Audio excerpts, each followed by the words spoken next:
கள்ளக்குறிச்சியில் பொதுமக்களுக்கு ஆறுதல் சொல்ல சென்ற இடத்தில் விடுதலை சிறுத்தைகள் கட்சித் தலைவர் தொல் திருமாவளவனுடன் வாக்குவாதத்தில் ஈடுபட்டது ஏன் என நாச்சியால் சுகந்தி விளக்கம் அளித்துள்ளார். விஷ சாராயத்தால் கள்ளக்குறிச்சியில் 90க்கும் மேற்பட்டோர் இறந்த நிலையில் இன்னமும் அரசு தரப்பில் 50 பேர் இறந்துள்ளதாக பொய்க்கணக்கு கூறுவதாகவும் இதுபற்றி சட்டமன்றத்தில் விடுதலை சிறுத்தைகள் கட்சி வாய் திறக்க மறுப்பதாகவும் அவர் குற்றம் சாட்டியுள்ளார். இதுகுறித்து நம்முடன் இணைப்பில் இணைந்துள்ள நாச்சியால் சுகந்தியிடம் கேட்கலாம். மேடம் வணக்கம். வணக்கம் சார். நேற்று கள்ளக்குறிச்சி விடுதலை சிறுத்தைகள் தலைவர் தொல் திருமாவளவன் மக்களுக்கு ஆறுதல் சென்ற இடத்துல நீங்க கொஞ்சம் வயலண்டா பிஹேவ் பண்ணீங்கன்னு உங்க மேல ஒரு குற்றச்சாட்டை விசிக நிர்வாகிகள் வைக்கிறாங்களே, அது அந்த சம்பவம் என்ன நடந்ததுங்கிறத கொஞ்சம் டீட்டெயிலா சொல்லலாமா? முந்தா நேத்து நாங்க அங்க போயிருந்தோம். ஓகே. நாங்க ஒரு டீமா போயிருந்தோம். நான்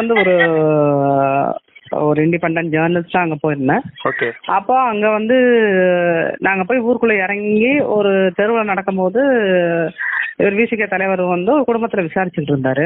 அது எங்களுக்கு தெரியாது. அந்த வீடு கூட்டமா இருக்கு அப்படின்னா சரி இந்த வீட்டுல பாடி இருக்கும் போல இருக்கு, இறந்தவங்க கொண்டு வந்து இங்க வச்சிருக்காங்க போல இருக்குன்னு சொல்லிட்டு தான் நாங்க அந்த வீட்டுக்குள்ள போனோம். வீட்டுக்கு வாசலுக்கு போனா இவர் அந்த வாசல்ல உட்காந்து பேசிட்டு இருந்தாரு. அந்த இறந்து போனவரோட மனைவி கிட்டையும் குழந்தைகிட்டையும் பேசிக்கிட்டு இருந்தாரு.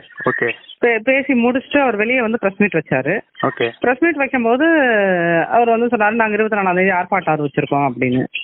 அப்போதான் நான் அந்த கேள்வியை கேட்டேன்.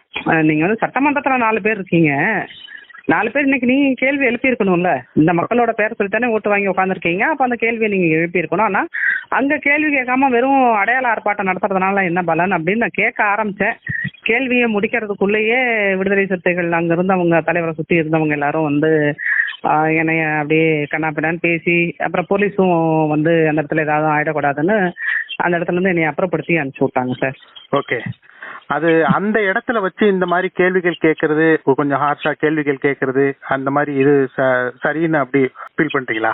நான் இப்படி பேசணும் அப்படி பேசணும்னு சொல்லிட்டு நீங்க திட்டமிட்டு ஒரு வேலையை செய்யணும்னு சொல்லி நீங்க போனீங்கன்னா நீங்க அந்த மாதிரி நம்ம எப்படி சொல்றது, இந்த இடத்துல நம்ம இதெல்லாம் இவங்கள்ட்ட கேட்கக்கூடாது, ஏன்னா இவர்கள் பெரிய தலைவர்கள், அதனால இவங்கள்ட்ட இதை கேட்கக்கூடாது அப்படின்னு சொல்லி திட்டமிட்டு ரொம்ப இதா போயிடலாம். சரிங்களா?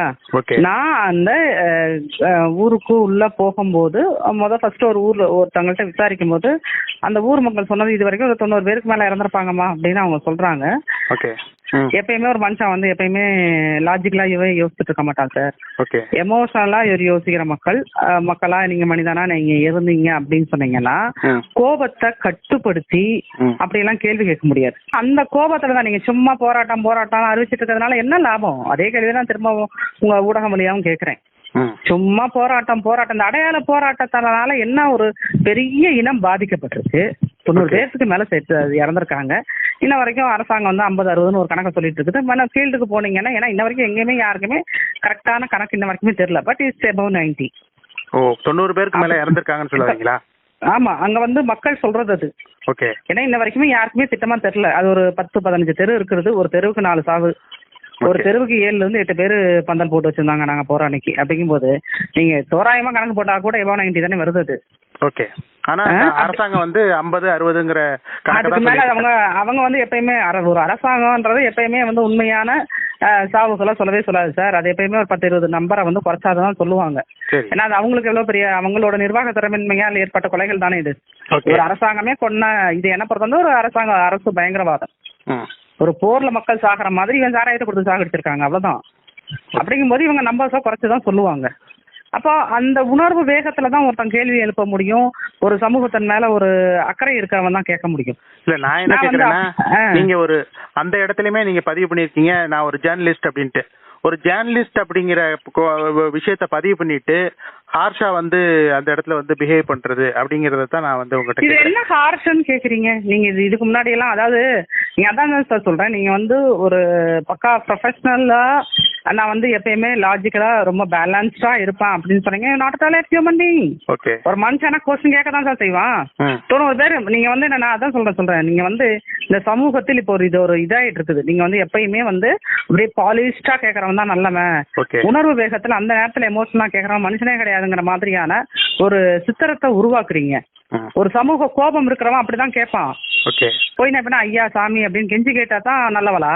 எனக்கு அப்படி ஒரு நல்லவள் பட்டம் தேவையில்லைன்னு நான் நினைக்கிறேன். இல்ல அந்த இடத்துல இருந்த ஒரு ஆள் வந்து நீங்க மீடியா அட்டென்ஷனுக்காக தான் இப்படி எல்லாம் பண்றீங்கிற ஒரு விஷயத்த. ஆமா சார், ஒரு பிரச்சனையை சொல்லும் போது 1000 பேர் 1000 இப்ப நான் போய் அவரை கொஸ்டின் கேட்கறேன்ல, அப்ப அதே மாதிரி 1000 பேர் 1000 விஷயத்த சொல்லுவாங்க. அவங்க எல்லாருமே விடுதலை சிறுத்தைகள் கட்சியின் தலைவர் மேல ஒரு அன்பு இருக்கிறவங்களா இருப்பாங்க.